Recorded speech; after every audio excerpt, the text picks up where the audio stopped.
ito mag-isip kung ano ang tama sa buhay. Ang tinutukoy ko si Ipe Salvador.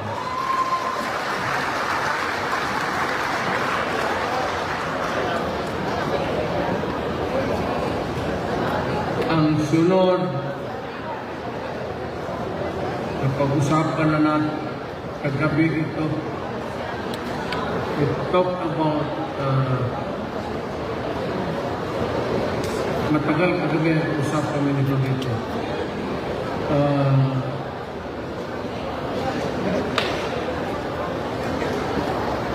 Kailangan natin ito. Bright, marunong sa lahat, at marunong magdala, palagay ko sa gobyerno kung manalo ko. Kaya nga na-associate sa kanya. Pero sa isang usapan namin dito sa Pilipinas, may presidente ako. Itong tao na ito ay mahusay, may kakayahan na magsilbi ng bayan niya. And I think that meron talaga because he wants to serve the people. Nakikita ko. It's not about somebody in politics. But I think he just wants maybe to be known, given money, and to serve the people. Mahusay ito. Sayang. One talent that I would not give up sa president. I would know the reason bakit. Again, I said, pagka ganun kasi, hindi naman kayo negosyante. It could only mean one thing, that you cannot agree on a certain thing, and it will become an issue of a matter of principle. One of the days, baka ma-explain na rin ano talaga ang totoo.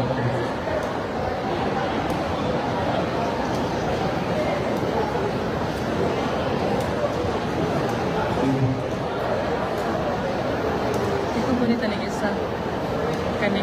Ay, mo picture sa kanya.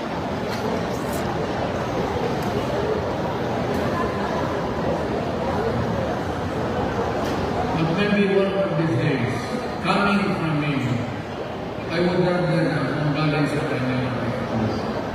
Meron ako konti-konti. And it could not be a gospel truth. Parang ako magpamalik. Pasama. So, little by little, I would say that one of these days, the truth is still in Malacanang. Though, however sure, it was parang mahinayan pa rin sabihin mo wala sa kanila. Kasi ito, he has something, a lot in his head. Mayroon sa mga kanyan, lumipat sa Senado, sa swerte ng Pilipino. Si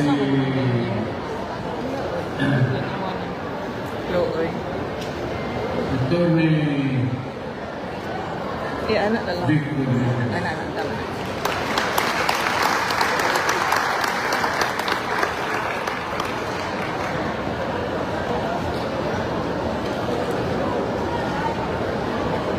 Kadugay ng panahon, way mantang ayaw na sa Congress na mundo. Way na po kadungog na may aral na inong diskurso para sa mga utod na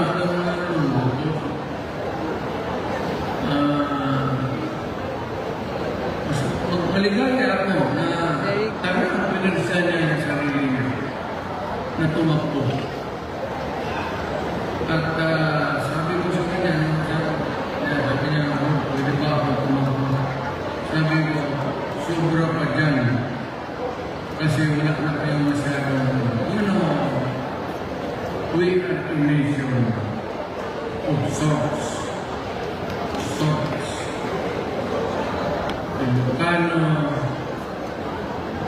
Bicolano, Tagalog, Bisaya, dapat sa Senado, meron tayo, huwag nating sigurin. Because isang bayan ng tayo. Yan ang inuulit ko sa iyo noong presidente na ito. Isang bayan ng tayo, isang lahi na. Different cultures, religion, may mga Islam, may mga Christianity, may ibang Protestante, pero puro tayo Pilipino. Dapat magkaisa tayo. At dapat mapagbigyan natin lahat ang ating mga kapatid para hindi masulo ng isang grupo ang Pilipino. Because it will not be good kung lahat ang nasa poder sa gobyerno dapat kung may utak at haluin mo ang Pilipino. Lahat tayo, I do not believe in Bisaya, Tagalog. Do not adopt the kind of thinking or maybe stupidity. Yan isa ba na dito kami mga Bisaya lang o kaya kami mga Tagalog lang. That's a lot of bullshit. Lahat yung mga Ilocano, mga Ilonggo, mga Waray, puro Pilipino yan. Mahalin natin, and you started by really treating them as your brother. For they are really your brothers and sisters.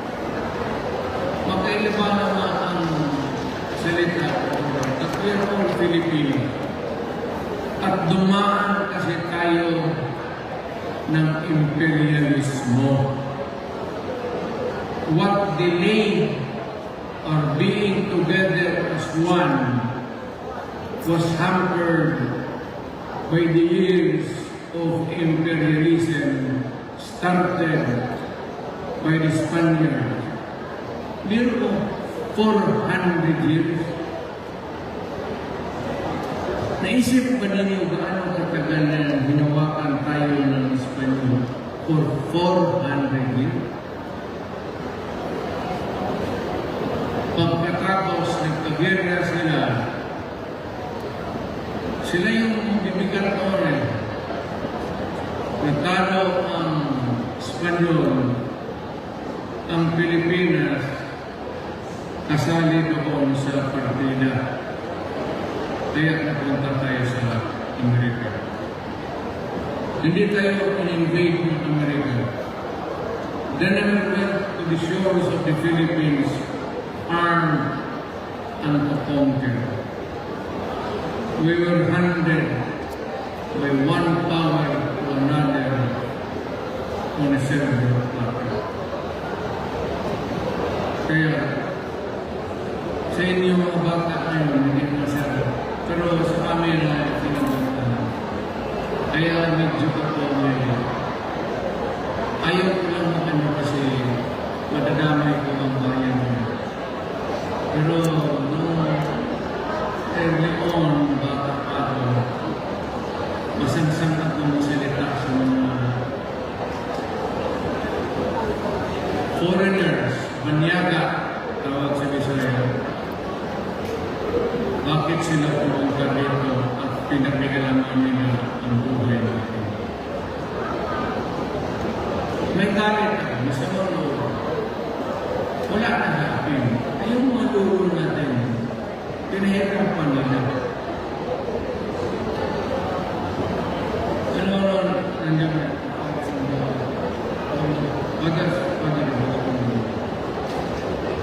Yung mga historia ng mga pare, those priests travel for dapat dito sa historical growth ng religion. Alam mo ba noon, early, pag hindi ka nagsimba, huwag ko sabihin kung kamay sila dito magsabi, oy, nansan ng motive yan, magsimba kayo, Katoliko. It was not easy. Ewan pa rin, ano ngayon ninyo? Pag noon hindi ka nagsimba, 50 years, doon sa taas at palitan katapos.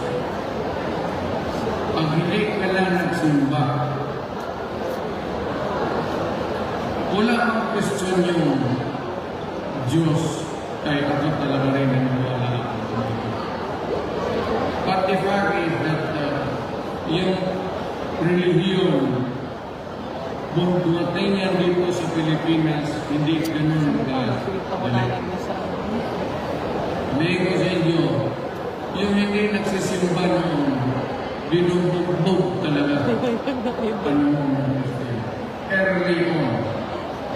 Nung matagal na sila, halos lahat Pilipino naging Katoliko.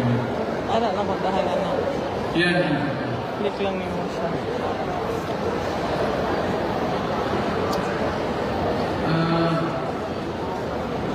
Ang masabi dito, siya bigyan ka na ng dito. Para sa iba ba? Yung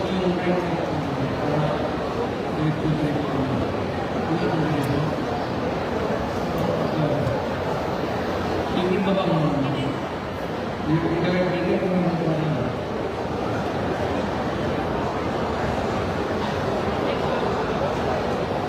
Anihapon mo?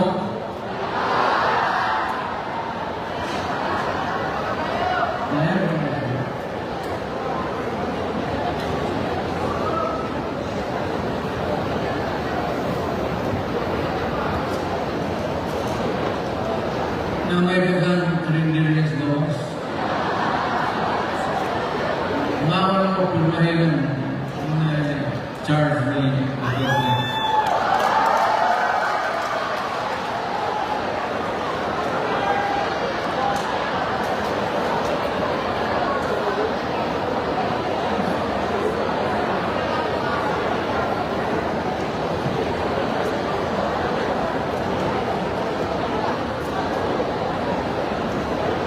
Kausap nila kaya nahimo daw tapos muna ko rewind Attorney Jimmy Bundok usa ka abogado ug usa ka maayong musikero ano naman niya mo sa iyong mga grupo naging PubCon Vice President for Corporate Social Affairs. Trabaho na sa PubCon.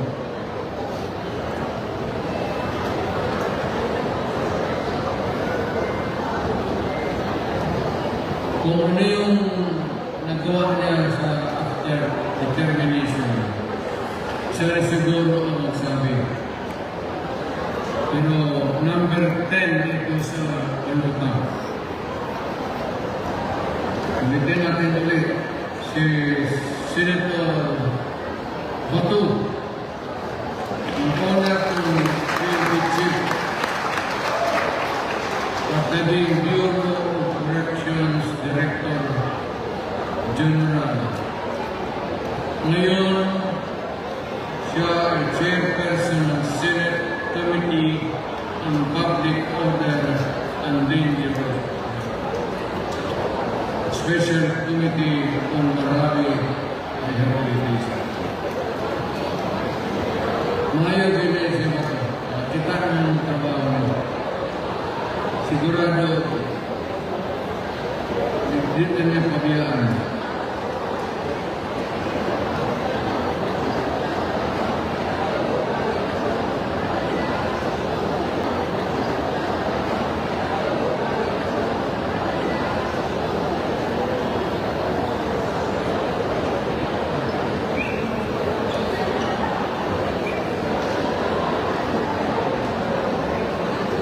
Senator Bato!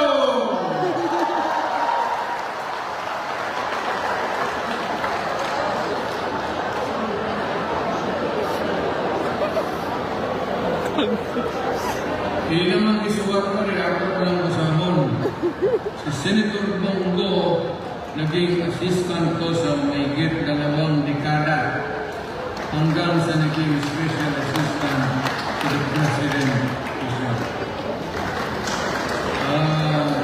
Since becoming a senator in 2019 and as chairman of the Senate Committee on Health, Sports and Youth, he authored 16 laws, principally authored 82 laws, including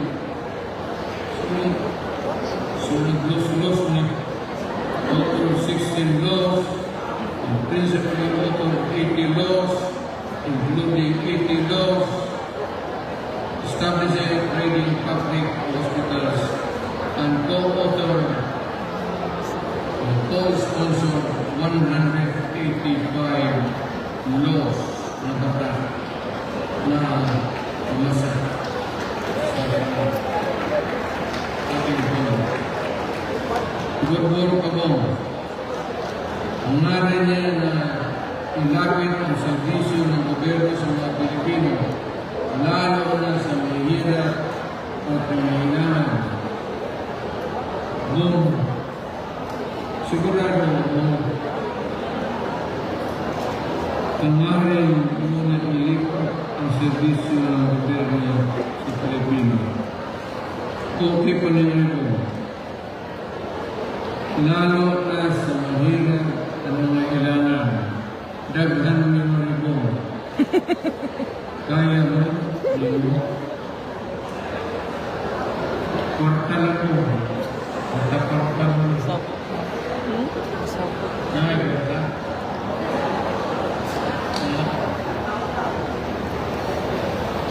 Ang tao na ako na mag-usap niya, kwarta si kwarta.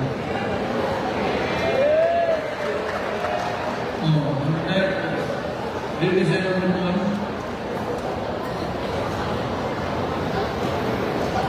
si Attorney Lambino, Lingtipayan at abogado. Well, first thing first, ang tinuod-udan ay pagkaon. Ang issue ngayon, kung tanongin ko tanongin ninyo ako. At sabihin ko, anong issue ngayon? Yan, pagkaon. Yun din ang maging issue na didikit kay Marcos hanggang natapos. Pag hindi niya ito na magandang solusyon, he will go down as one of the most unpopular president. Na sa panahon niya, marami ang nagutom at namatay. Yan ang hindi mo lang siguro isang mag-isip na tayo ngayon dito puso, pero maraming Pilipino na naipakumatay sa totoo. Remember that marami ngayon ng mga bata na umiiyak lang, hangin ng pinaka. Remember that. Kaya kung wala ka namang ambisyon ng iba, kung okay na sa inyo yung status mo ngayon, remember to,